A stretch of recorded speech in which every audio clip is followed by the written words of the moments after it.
2024 সালের এই অক্টোবর মাসে বিশ্বকাপ বাছাই পর্বের জন্য ব্রাজিল দলের রয়েছে কিন্তু দুইটি ম্যাচ। ব্রাজিলের প্রথম ম্যাচটি রয়েছে চিলির বিপক্ষে, যেটি শুরু হবে 11ই অক্টোবর শুক্রবার ভোর 6টার সময়। এই খেলাটি আমরা বাংলাদেশের দর্শকরা হয়তো অনেকেই দেখতে পারবো, কারণ যেহেতু ছুটির দিন। আর ব্রাজিলের দ্বিতীয় খেলাটি রয়েছে পেরুর বিপক্ষে। পেরুর বিপক্ষে ব্রাজিলের এই ম্যাচটি শুরু হবে 16ই অক্টোবর বুধবার ভোর 6টা 45 মিনিটে।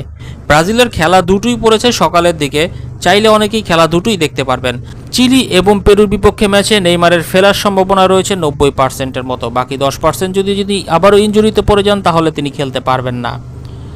আন্তর্জাতিক ফুটবল রিপোর্টারদের মতে নেইমার কিন্তু ব্রাজিল দলে ফেরার জন্য মুখিয়ে রয়েছেন। আর দক্ষিণ আমেরিকান অঞ্চলের বিশ্বকাপ বাছাই পর্বে ব্রাজিলের অবস্থান কিন্তু রয়েছে 5 নম্বরে। চিলি এবং পেরুর বিপক্ষে যদি ব্রাজিল ভালো করতে পারে তাহলে অবশ্যই তাদের পজিশনটা কিন্তু উপরে চলে আসবে। আর যদি ভাগ্যক্রমে কোনো একটি ম্যাচও ব্রাজিল হেরে যায় তাহলে কিন্তু বর্তমান পজিশনের হেরফের হওয়ার সম্ভাবনা নেই।